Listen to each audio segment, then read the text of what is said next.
Mr. Vagul is clearly one of the most iconic people of our generation. His contribution in the field of institution building in a large number of institutions over 3 or 4 decades is rather well documented. But what is of extraordinary importance is also the fact that he is truly the most evolved human being and the most warm and humble personality despite all his extraordinary achievements over the last many decades.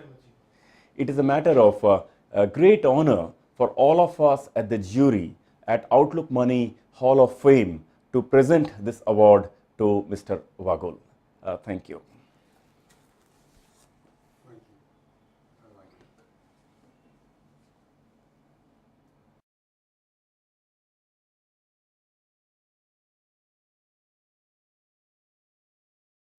I must apologize for my not being personally present here today to receive the award, as I have a couple of unavoidable overseas commitments which have taken me away from the country. So this is rather unusual, and I am not used to speaking before a video, because I believe that speech making will have to be in the presence of an audience. I cannot speak without making an eye contact. But let me see whether I can say something which can make some sense to you. Let me begin by thanking Outlook Money for this Lifetime Achievement Award. Even at the risk of being mistaken for displaying a modesty which is very customary on these occasions, without actually meaning it, that's what many people do. I have often been wondering, what is it that I have done to merit an award of this nature from Outlook or any other organization that have chosen to honor me. I believe what I have done during my lifetime is to do my work with a degree of honesty, with a degree of integrity, perhaps with hard work, and attempted to the best of my ability to do the work with a sense of perfection. And if these qualities, which should be the norm for any civilized society, should be sufficient to merit a Lifetime Achievement Award, we can well imagine the sad state of affairs that are prevailing in the country today. My life spans about 2 generations, and it happily coincided with an era, new era in Indian nation, with the dawn of independence.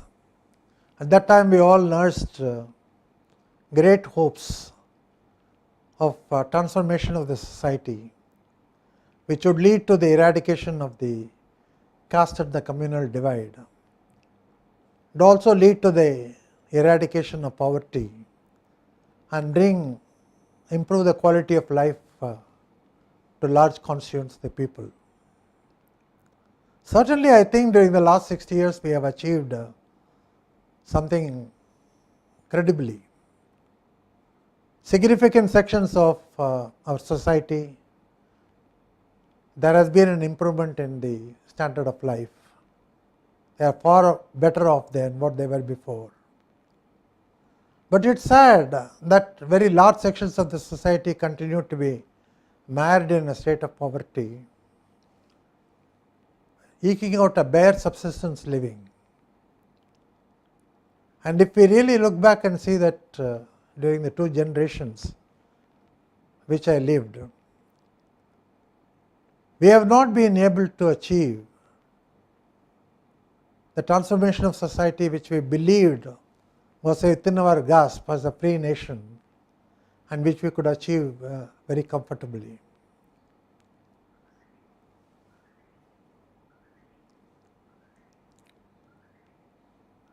What has really happened over the period of the last 60 years? Quite a lot of things have remained, the problems which face the society have remained considerably unchanged. Whether it is poverty or the caste and communal divide, there has been no major change in the situation, despite the fact that there has been some improvements here and there. Take for example banking. I joined the banking industry immediately after in the aftermath of the nationalization of the then Imperial Bank of India, known as the State Bank of India. I joined the State Bank of India in 50s. At that time, we all were talking a different language. We believed that the nationalization would usher in an era where what was then considered to be a class banking will be converted into a mass banking. We believed that the branch expansion, when we talked about, would go into the remote villages and bring banking to the doorstep of the common man. That was the hope with which the State Bank of India came into existence. 60 years down the road, we are still talking in terms of the same concept, the financial inclusion. What has happened is there has been a change in the terminology from what we then called mass banking into financial inclusion. But for the change in the terminology, the problem remains the same. We have not been able to take the banking into the remotest areas. I am happy that the Reserve Bank of India has constituted yet another committee, this time under the chairmanship of my colleague, Mr. Nachiket Moore, and I am sure that they would come up with recommendations which would be far-reaching and which would hopefully transform the banking scene in the country. Also, we are fortunate to have an outstanding person as the Governor of the Reserve Bank of India, whom I knew for the last 30 years, who would embrace suggestions from such a highly professional group as the one that has been constituted for financial inclusion. But still the problem remains, the problem of if the committee's recommendations and the embracing of the recommendations by the Governor, would we be in a position to implement it? This has been really the bane of the problem in the society for the last 60 years. We were never wanting in ideas. There have been plenty of ideas that are floating around in the nation, but we have never been able to implement these ideas with a degree of success which is necessary to transform the society. In my previous speeches, I used to refer to a syndrome to which we are all subjected to, namely the MAFA syndrome. Something similar to mafia syndrome, but it is the MAFA syndrome, standing for mistaking articulation for achievement. The politicians who lay the foundation stone believe that by laying the foundation stone, the building has already come up. The whole country is littered with gravestones of this type, projects half completed, projects which are begun and abandoned, and that doesn't speak well of our society. If you talk to anybody, they will put the blame squarely on the political system. The political system with its flawed economic policies, with lack of proper governance, with high level of corruption, leadership and bureaucratic inertia, go on and say that the political system is responsible for the present state of affairs. But if you look carefully, we will find that political system alone cannot take the full responsibility for what happened to the society. I think the corporate world is no different from what has been happening in the political system. The corporate world also, there is lack of governance, there is faulty strategies, bad strategies, and a whole lot of things, and above all, there has been a corruption of unimaginable levels that has pervaded the entire society. It is not only the political system and the corporate system, but I think every sphere of the human activity in the country has been to a certain extent invaded by these aspects of flawed policies and lack of governance and corruption, and we are paying a very heavy price for it today. What has really happened? If you really look at the fact that this has become not limited to a particular segment, but it has spread to all segments, you will understand that the proximate cause is not the ultimate cause. The proximate cause may appear to be that our economic policy is not suited for the development of the economy, but that could well be true. I am not saying it is not true, but the ultimate cause is something different. The ultimate cause is not difficult for all of us to guess, is the prevalence of widespread greed in the community. Almost everybody is infected with an element of personal greed, and it is this personal greed which is responsible for the deterioration that has taken place in the political system, in the corporate world, in every aspect of the human life. About 50 years back, I read a book known as the Zen and the Art of Motorcycle Maintenance. I think it is by one Julius Prisig, and it used to be a cult book those days. I am talking about 1960s, and in that book the author talks about two people who are very fond of riding a motorbike. One of them knew not only how to ride a bike, because both of them knew how to ride the bike. The one person knew how exactly the motorbike works, what are the mechanics of the working of the motorbike, what are the essential ingredients of the engine, how does the combustion work. All those details he became familiar with.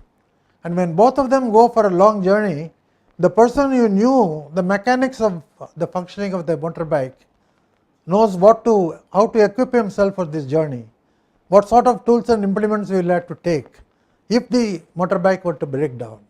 If the motorbike breaks down, if a long journey, then this person knew precisely how to fix it. But the other person will have to go and look for a mechanic, which he may or may not get. And he will, to a certain extent, be afflicted with a misery if he doesn't find a mechanic to fix a bike. The author did not say it very specifically, but it is an allegory for the life. Namely, all of us lead a life, but a few of us, very small fraction, know the mysteries of the life. Why we are here, what are we doing here, what is the purpose of the life, and is there an answer to that? There are some people who try to penetrate deep into that, but most of us believe that what is important is the pursuit of happiness, and the pursuit of happiness comes through the pleasures that can be achieved through your sensory organs. And to a large extent, I think the personal greed is a resultant factor arising out of what one would call a pursuit of happiness through the perceptions, organ perceptions. But the persons who are familiar with the mysteries of life, trying to understand what exactly constitutes, what's the purpose of the life, and they know how to equip themselves to deal with this life, because they have understood the broader purpose. But 3000 years back, I think what then used to be called the axial age, spanning a period of 1000 BC to 1st century AD, people were working on this whole concept. They started questioning whether the life is just an accident as a result of a random combination of molecules, or is it there is a purpose behind the life, or is there something which we don't understand? I don't want to take you into the realms of metaphysics and philosophy. I think it is sufficient for me to say that our forefathers, not only in this society but every extant civilization at that time, the Greece and China, everywhere, the same questions were asked and the answers were found. They came up with a remarkable answer that there is something like a matter and energy, and energy is something which is eternal and everlasting, and the matter is something which is perishable. And the matter comes out of the energy and ultimately returns back to the energy. There is a conversion of the energy into the matter and the matter into the energy, which today the quantum mechanics confirms that is the factor that one has to reckon with. Namely, the energy is always converted, a wave is converted into a particle, and if you want to have a particle, you will have to have an observer. I think the same thing which I read recently in a book which has been recently authored by a wonderful author known as a Biocentrism. It's a physics book, in which the author says that the universe exists not by itself, but because you exist, the universe exists. Because you see it, the universe comes into existence. If you don't see it, then the universe does not exist. And they found in that exhale age that this energy is something which is constant, and the matter, energy gets converted into matter and reconverted to energy in a cyclical process which keeps going on and on. But it is not possible for you to understand the entire concept through your ordinary organs of perception, through your eyes, ears and mouth and nose. And it requires a different type of mind in order to understand the mysteries of this nature. And that different type of mind calls for an eradication of quite a lot of things. What they then called the purification of the mind and achieving some stability of the mind. Once you are able to purify your mind and achieve stability of the mind, it will be possible for you to have a direct perception of the divine consciousness, what I called energy. You can call it by any name you like. There is nothing much in the name. It's energy or a divine consciousness. When you see it, there is a direct perception of the mind. I think the type of bliss which these people achieved when they really removed the shackles which confined them into this world and found that their whole life purpose is different. The purpose for which they have come here is different. They can be equated to the person in the motorcycle maintenance, where he understood the mechanics of working of the motorcycle. These people understood the mechanics of the life, mechanics of why we exist and what really happens. For them, life was very different from the ordinary person like you and me. And then they tried to find out how to explain this to the whole lot of masses. The body of knowledge was very complex yet profound. And when they try to explain, they find that these matters can never be explained, it can only be experienced. And what we can tell the general community is the path towards this enlightenment. I think they worked out a variety of things. For example, to put it simply, the mind, the impurities of the mind consist in terms of desire and greed and attachment, and all the negative qualities of hatred, anger, jealousy, frustration, anxiety, fear. They found that is there a way in which you can remove from all these things and then keep your mind directed towards the more positive feelings of universal love and affection and empathy and sensitivity to others, and also achieve a congruence between thought, word and action. After purifying this mind through this process, is it possible for you to keep the mind stable, free, insulated from the external environment, external shocks, so that you don't react to what is happening elsewhere, but you are in a position to take it as it comes. Live in the present, not live in the past, live in the future. When they tried to explain this whole concept, they found it difficult. Each one explained in their own different way. For example, I think if I were to tell you that constant, the eternal element of energy, there is no such thing as a time and space. And the time and space are essentially constructs of the mind.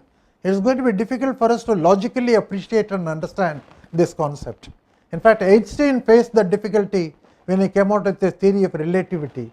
The time and space is one, and it is something which not many could understand. In fact, during Einstein's lifetime, he used to say there are only one person who can understand the theory of relativity, that was himself, and nobody else could really understand the theory of relativity. So that being so, it required a great person like Buddha to come out and say that, oh, don't get bothered about this metaphysics, it's very difficult for you to understand. Let me make it very simple for you. See, sometimes when you are given a ball of string, and how do you really unravel the body of the string without getting itself entangled? You have to get at that edge of that string, and you try to pull it, everything gets unraveled. Buddha said, I think the key issue is the desire and greed. You abolish the desire and greed, and the rest of the things will follow automatically. I think that was the finding of Buddha, and that he said through that body of knowledge which had been developed, simplified by Buddha and further simplified by Gita, we were able to build a civilization of great order, in a sense which brought prosperity, wealth and happiness to large sections of the community, and that civilization lasted for about thousands of years, at least about 1,000 years, and then the decline started. the decline started, and the flame that these people lit at that time slowly was getting extinguished. I think in the beginning of the last century, the flame was lit again with the appearance of the great leaders like Gandhi and his group of people, who again brought back the same concept that if you really want a society to be transformed, it is necessary to abolish the soul greed. I think a new class of people emerged, the political class, which were completely selfless and they worked for a common cause. It is not only the political class. We had a breed of industrialists who believed that we build an organization for wealth creation, all right, but that wealth creation is not for my personal purpose. This wealth creation is for the society.